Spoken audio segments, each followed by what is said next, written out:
Daddy पास okay okay okay शुभ शुभ अभी जाते हैं डैडी पास गलत वाले किधर जाना है कितने डैडी आने वाले हैं बेटा वो डैडी आने वाले हैं नहीं बच्चे अभी नहीं डैडी हॉस्पिटल आने वाले थोड़ी बिस्मिल्लाहिर्रहमानिर्रहीम अस्सलाम वालेकुम welcome back to my channel.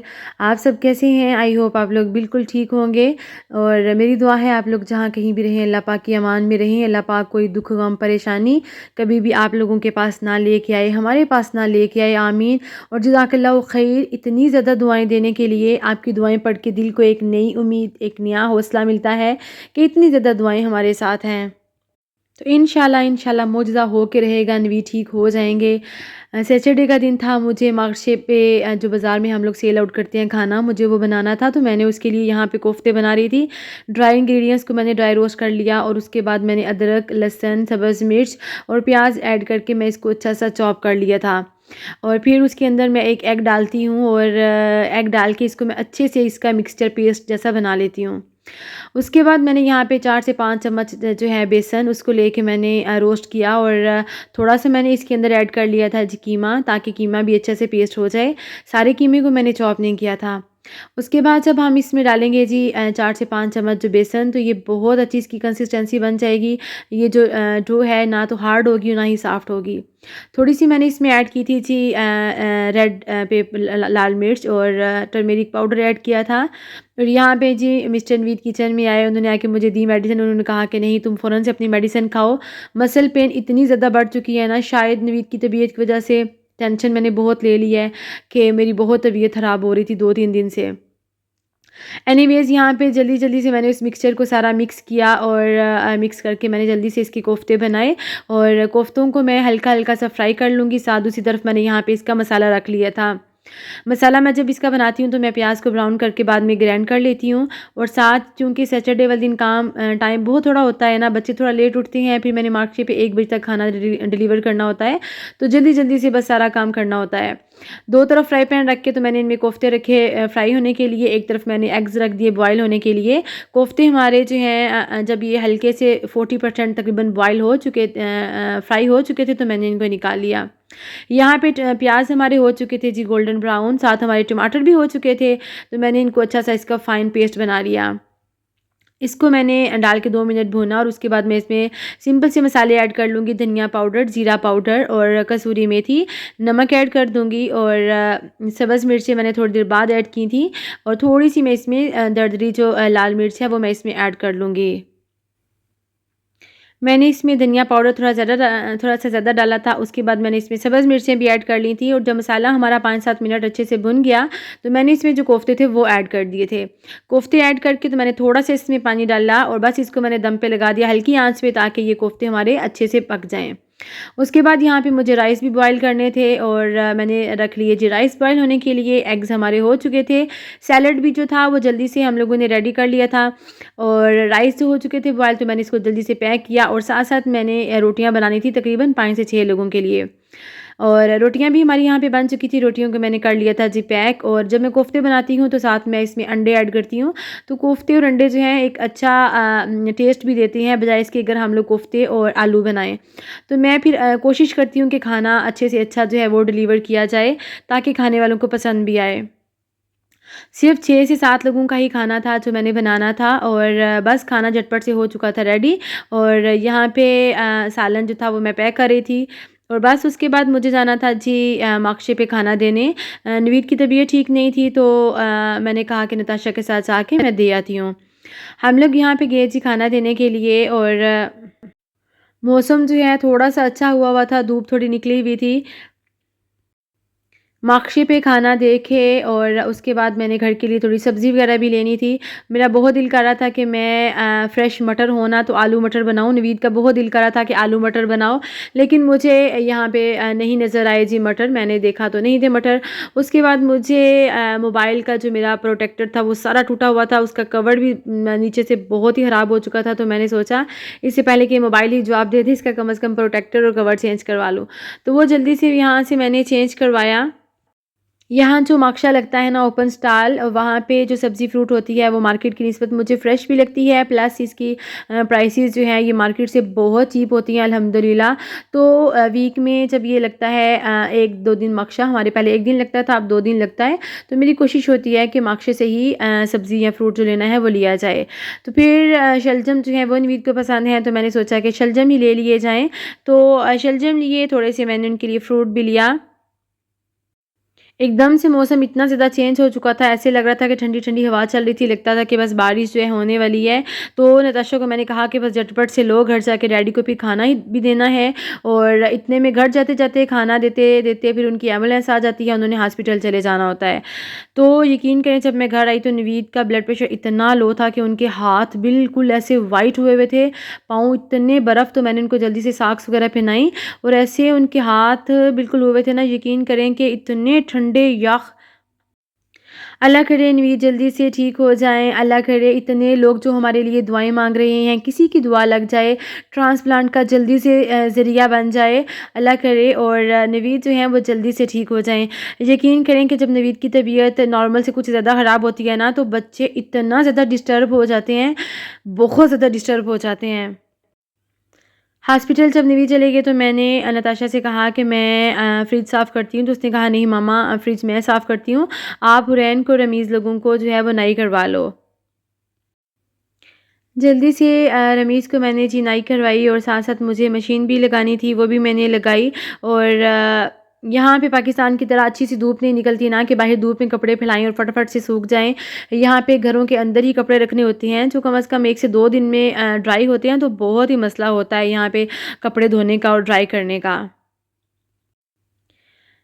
जब तक रमीज़ को मैंने नहलाया तो नताशा ने जो है वो फ्रिज अच्छे से साफ़ कर दिया था सारा। और उसके बाद मैंने फटाफट से हुरैन को नहलाया। हुरैन का बस चले ना तो ये रोज़ कहे कि मुझे नाई करवाओ, रोज़ाना जो है ना कपड़े निकाल के पकड़ के ले आती है और मुझे कहती है कि मामा मुझे बस नाई करनी है। तो मेरी कोशिश होती है कि ठंड है, ठंड में कम से कम 1 से 2 दिन के बाद ही बच्चों को नहलाया जाए।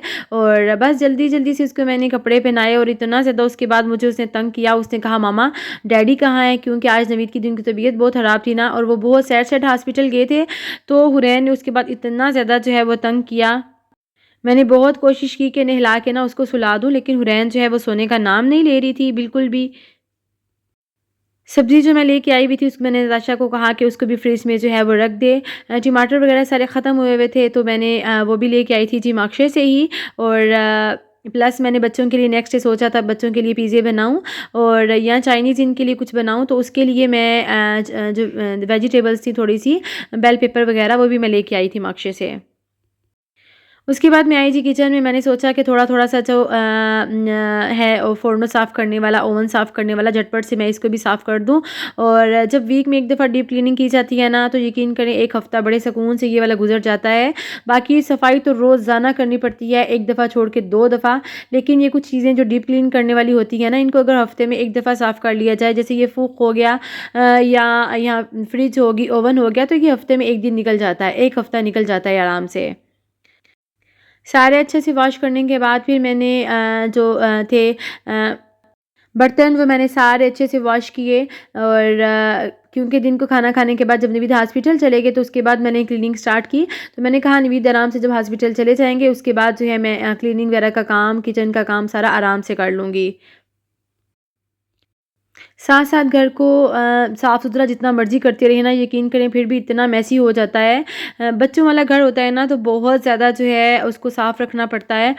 उसके बाद मैंने देखा कि रमीज़ की जैकेट का कोई हाल नहीं था, तो मैंने सोचा कि बस उसकी जैकेट आज धोई जाए क्योंकि कल संडे है, तो ये होगा कि उसकी जैकेट जो है वो अच्छे से कल तक सूख जाएगी। तो बस मैंने फिर उसके बाद इसकी जैकेट धोई और फ़ाइक जो है वो बैठ के अपना होमवर्क कर रहा था। यहाँ पे ऑलमोस्ट 1 मंथ के बाद बच्चों के जो मिड टर्म एग्ज़ाम्स हैं वो होते रहते हैं, साथ-साथ ये चलते रहते हैं। तो लास्ट वीक नताशा के एग्ज़ाम्स हो रहे थे, अभी भी उसके एग्ज़ाम अभी चल रहे हैं वेडनेसडे तक। तो बस अल्लाह ताला सबके बच्चों को कामयाब करे, आमीन। मुझे इतना प्यार आया जब मैं कमरे में गई, तो रमीज़ जो है वो नमाज़ पढ़ रहा था, मुझे इस पे बहुत प्यार आया। हुरैन को मैंने सुला दिया था ज़बरदस्ती कि वो सो जाए तो मैं थोड़ा-सा काम कर लूँ।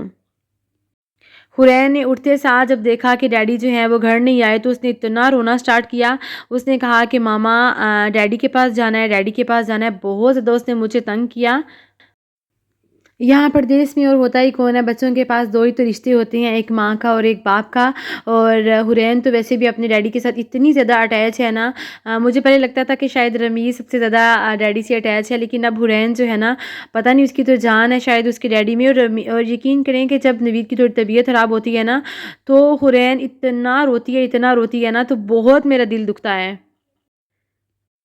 मेरा इतना ज़्यादा उसकी ज़ात पे यकीन है ना, मैं कहती हूँ कि अगर ज़िंदगी गिराती है ना, तो फिर अल्लाह ताला की ज़ात इंसान को उठाता है और वही ज़िंदगी फिर से चलाना भी शुरू कर देता है।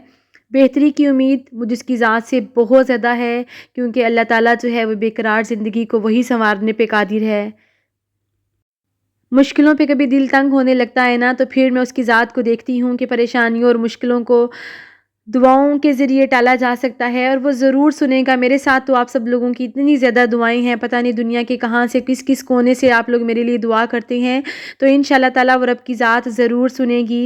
वो सब्र का सीला दे के रहता है। और अल्लाह ताला से मेरी बहुत दुआ है कि अल्लाह मुझे आने वाले बेहतरीन दिन अता कर और मेरे नसीब में ऐसा लिख दे कि हमारे घर वालों को सबको सुकून आ जाए। हमारे मामलात को अल्लाह ताला की ज़ात आसान कर दे। बेशक वही टूटे और बिखरे लोगों को वही सँभालने वाला है, और उसकी ज़ात इस बात पे कादिर है कि सारे ज़ख्म को वो फ़ौरन भर सकता है। वो तो मंज़िल बदलने पर भी कादिर है। मेरी दुआ है अल्लाह पाक दुनिया जहान में जितने भी मोमिन मुसलमान बीमार हैं, अल्लाह पाक सबको शिफ़ाए कामिला और आजिला दे, आमीन। जब वो अपने बंदे से इतनी मोहब्बत करता है ना, तो वो रास्ते भी बना देता है। वो तो नामुमकिनात को मुमकिनात बनाने पर भी कादिर है। मुझे उसकी ज़ात पे बहुत ज़्यादा यकीन है कि इंशाअल्लाह उसने इतनी मुश्किल दी है ना, तो जब वो आसानी देगा तो बहुत ज़्यादा आसानी देगा इंशाअल्लाह। दिन को जो माक्शे पे खाना दिया था, तो रात को मैंने सोचा कि बच्चों के लिए कल की लेफ़्ट ओवर दाल पड़ी हुई थी, तो दिन को जो वाइट राइस बॉयल किए थे थोड़े से वो भी पड़े हुए थे, तो मैंने सोचा कि बच्चों को खाना खिला दूँ। हुरैन की एक ही ज़िद कि मैंने बस डैडी के पास जाना है, मैंने खाना भी नहीं खाना। इतना इसने आज मुझे तंग किया ना, तो फिर मैंने कहा कि अभी आपके डैडी को मैं वीडियो कॉल करती हूँ, आपके डैडी बस घर आने वाले हैं। तो बस वो रो-रो के सारों के पास जा रही थी कि अभी जाओ मेरे साथ, अभी चलो मेरे साथ हॉस्पिटल, डैडी के पास चलो। बस अल्लाह ताला इन छोटे से मासूम फूलों के सदके इनकी दुआओं को सुन ले और इनके बाबा को जल्दी से अल्लाह की ज़ात ठीक कर दे, आमीन। असल में 2-3 दिन से नवीद की तबीयत बहुत ज़्यादा ख़राब थी ना, हालाँकि इतना यकीन करें कि बीमार होने के बावजूद वो इतना कोशिश करते हैं कि बच्चों के सामने बहुत खुश रहें, इनको कंपनी दें, इनके साथ खेलें। लेकिन बच्चे हैं ना, फिर बच्चे डिस्टर्ब हो जाते हैं। अब बच्चे जो बड़े सोचते हैं, वो बच्चे उस तरह से भी नहीं सोचते ना। तो उसके बाद मैंने बच्चों को खाना दिया, मैंने इन्हें कहा कि आप लोग खाना खाओ और सो जाओ, डैडी बस आने वाले हैं। तो बच्चों ने खाना खाया, उसके बाद सब लोगों ने कोशिश की कि हुरैन का मूड इधर-उधर हम लोग बातों में लगाएँ, किसी तरह से वो थोड़ा-सा जो है वो उस टेंशन को हटाए। तो उसके बाद जनाब आए जी हुरैन के डैडी, और डैडी ने जब तक हुरैन को उठाया, अच्छे से प्यार किया, तो फिर हुरैन का थोड़ा-सा मूड ठीक हुआ। नवीद को खाना-वाना देने के बाद उसके बाद मैंने जो कपड़े धो के रखे हुए थे, वो बस झटपट से मैंने उतारे, क्योंकि नए कपड़े डालने थे मुझे और फिर इन कपड़ों को मुझे प्रेस करके रखना था। मेरा दिल था कि नेक्स्ट डे बच्चों के लिए कुछ अच्छा-सा बनाऊँ, नवीद के लिए कुछ अच्छा-सा बनाऊँ, कोई सूप वग़ैरह कोई इस तरह की चीज़ बनाऊँ। तो आज सारी क्लीनिंग होगी, तो कल जो है मुझे कुछ भी नहीं करना पड़ेगा। बस यहाँ पे मैं चाहूँगी आप सबसे इजाज़त, और मुझे और मेरी फ़ैमिली को रखिएगा अपनी दुआओं में याद। और जज़ाकल्लाहु ख़ैर इतनी ज़्यादा मोहब्बत देने के लिए। जब आप लोग इतनी ज़्यादा दुआएँ देते हैं ना, तो यकीन करें इतना ज़्यादा दिल खुश हो जाता है, और मुझे वो हदीस आ जाती है कि मेरी उम्मत की मिसाल उस जिस्म की मानिंद है। अगर जिस्म के एक हिस्से को तकलीफ़ हो, तो सारा जिस्म उसकी तकलीफ़ को महसूस करता है। तो आप लोग भी मेरी तकलीफ़ को महसूस करके इतनी अच्छी दुआएँ देती हैं। अल्लाह ताला आपको भी दुनिया जहान की खुशियाँ दे। अल्लाह ताला आपके घर में भी खैर व बरकत डाले, आमीन। कभी भी कोई भी परेशानी, स्पेशल मैं कहती हूँ कि बीमारी, अल्लाह ताला की ज़ात किसी पे भी ना लेके आए, आमीन। सेहत है तो सब कुछ है। मुझे रखिएगा दुआओं में याद। अल्लाह हाफ़िज़, टेक केयर, फ़ी अमानिल्लाह।